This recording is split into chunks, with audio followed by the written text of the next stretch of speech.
Toki nui te toki, toki roa te toki, ko te toki nā tū e nei toki ki te toki nā io. Ue te manakahinga te rākau, katakoto kei roto ki ngā mano i runga i raro. Ka pā te toki kei Hawaii ki ka patu, ka noa. Ko tēnei te hau o te tonga, ko te hau mā taratara, wairea ki runga, wairea ki raro takoto. Whano, whano. Aramai te toki, haumie, huie, i tai. Eo ku manu kura, ngā mata waka i te ti i te tā. Tēnā koutou, tēnā koutou, tēnā tātou te whare. Tautoko ana e hau te mihi nā te pora i tukuna atu ki te iwi kāinga me ngā kaihaka haere. Kia koe e te rangatira, tēnā koe. Ko Thomas Brooker Tohu, tōku ingoa. Hiuri a hau no te tai tokerei, no te takutai tonga o te hokianga me ki. Today I'm here to speak about a kaupapa that I'm very passionate about. Actually, I should tell you a bit more about myself. I'm a kaiako of whakairo. I'm a practitioner of the traditional Māori art of carving. I'm here to speak about mahi o te toki. A brief history.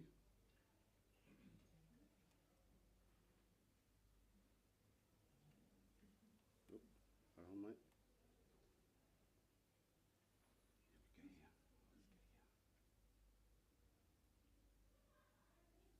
So the toki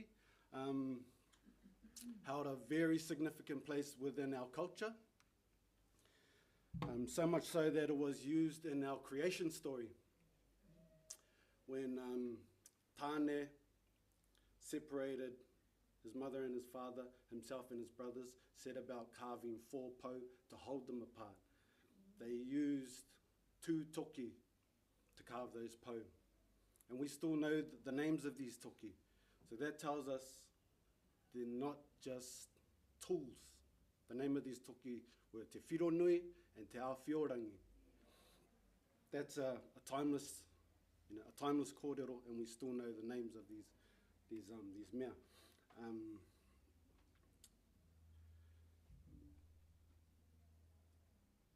Also, I'm sure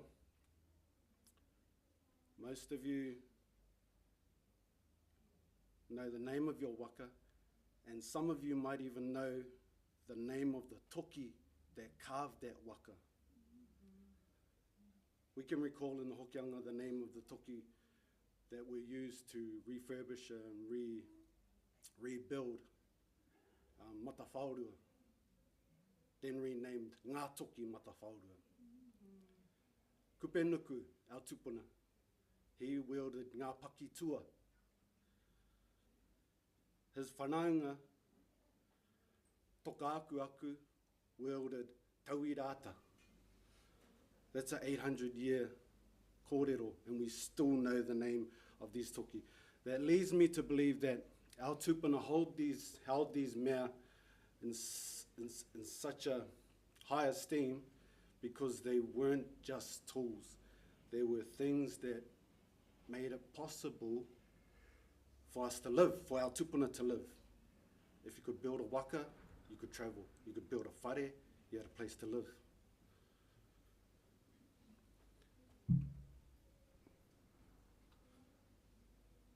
The decline.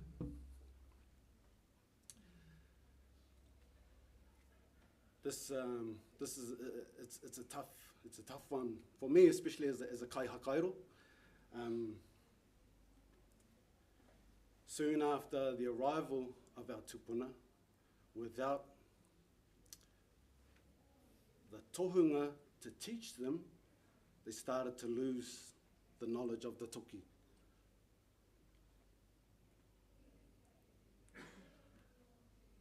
Ngāti Ranginui. I took this quote from a Ngāti Ranginui website. If you're from the Bay of Plenty, you might know of the kōrero of Ranginui, the tupuna of Ngāti Ranginui. This quote comes from their website, Te Tai Whanake.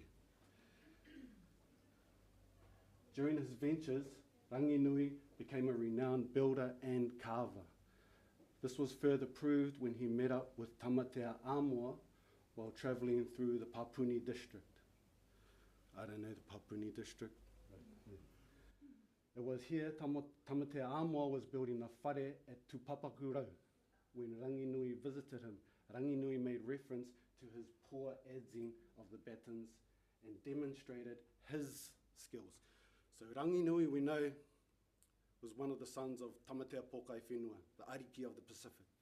So there's no question that Ranginui was educated. So education comes into the key, into the kōrero. We have an educated Ranginui showing these people he met who are uneducated, and there's a clear difference. The kōrero goes on to say that Tamatea Āmoa requested Ranginui to stay and help him finish building the whare. The whare, I believe, was named Hamokorau. The decline from Ranginui, firstborn, first generation islander here living in Aotearoa. Born in Muri Whenua in Kaitaia. So there's a steady decline, and education is in that decline, or the lack of education. More recent times, the late great Pine Taiapa, one of the forefathers of whakairo here in Aotearoa, he wrote this article that featured in Te Ao Hou magazine in 1960. And the quote here, "The practical use of adzing so common among the Māori before and after the arrival of the Pākehā, firstly in the stone and greenstone period, then in the iron adze introduced by the Pākehā, was believed to be lost by the year 1930. What little was known and practiced by them was of a very low order." So we've gone from first generation settler to 1930, very low order, almost gone.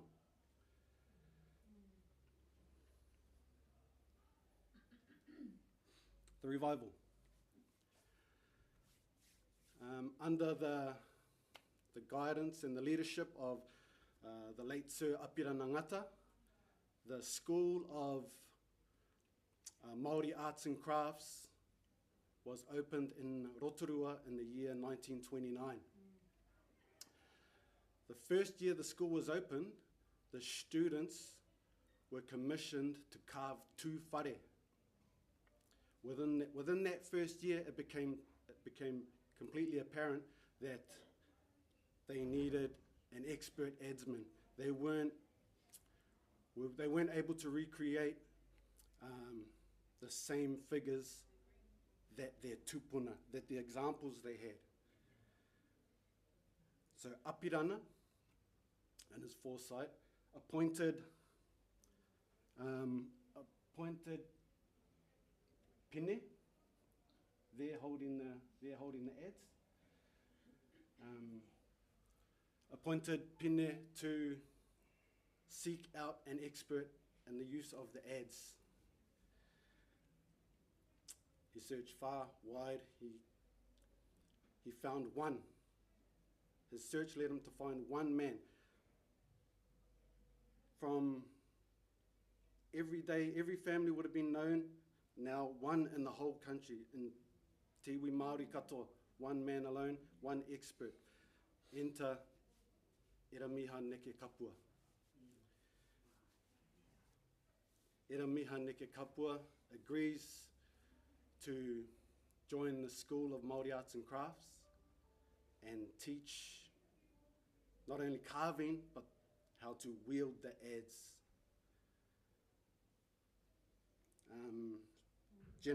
So there's been a steady increase in the numbers, not to the degree of our tupuna, how our tupuna wield the toki. The second decline. Oh, yeah. Yeah. Now we find ourselves in the midst of a second decline. With the introduction of the chainsaw, the grinder, modern milling techniques, most carvers are quick to pick up a chainsaw or a grinder. And during our wānanga, our Toki wānanga, that's often the comment that's made is, I could do that with a grinder. Oh, we should just use a chainsaw. We'll get it done. Yep, you get the job done, but in the process of it, we're losing something that used to have such a high mana to us. I'm not saying that we should shun modern technology. We need to find a way where we can use old technology to enhance the use of new technology. Our tupuna, we're definitely all for new technology. So where do we go from now? I am currently part of an artist organisation called Tohu Puhi. There's this handsome guy over here. Yeah. Oh, Mr. G, he snuck in there too. So, under the guidance of our mātanga whakairo, ko Pena, Bernard Makware, we are setting up systems and strategies so we don't reach such a state as was in 1930. Even if we have a small community and one of us starts another small community, maybe in 20 years, the knowledge of the Toki, we might be able to gather more, because there's a lot that we don't know. I don't profess to be an expert at all. We don't know the patere, the waiata, the karakia. There's a lot that we don't know. So if that is my core desire for this topic, this research topic. If you know a carver, encourage him to use the Toki. And I'm sure most of you know one or two. Encourage him to use the Toki, because the Toki is like our tupuna. Huri no te whare, koera tāku, tēnā tātou.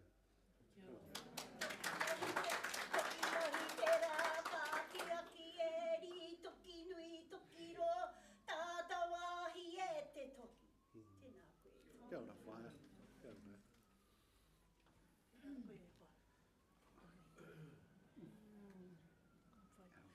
Do we have any pātai for Tom? Hi. Kia ora koe. Kia ora mo ko kōrero, whāngai kia mātou nei. Kia ora. Nā reira, ka kite au i te āhuatanga o ngā Toki Mm. ki runga i te screen. Mm. Peo whakaro, ka kite au i te noho ana te Toki ki runga i te kakau. Mm. I kite te nuinga o ngā Toki i te au, Mm. he like railway Ai. āhua. And he pai ake tērā āhua te Toki I tērā tū āhua te Toki? So this Toki, it's more suited for the fine, for these patterns. The big one, the railway one, is for removing big blocks, and I think the bigger one is it's an adze. Yeah, he mea adze. E nei mea ko te Toki. Hākoa he rau rino, te Toki. Ai.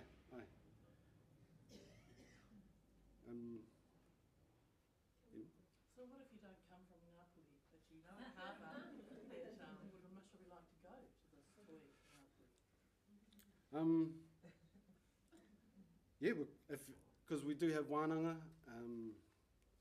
sporadically throughout the year. You could go on the Toingapui website and find out the information, and yeah, if they don't mind travelling, yeah, more than welcome. Yeah, definitely. We had a young man from Otaki come to one of our last Toki wānanga.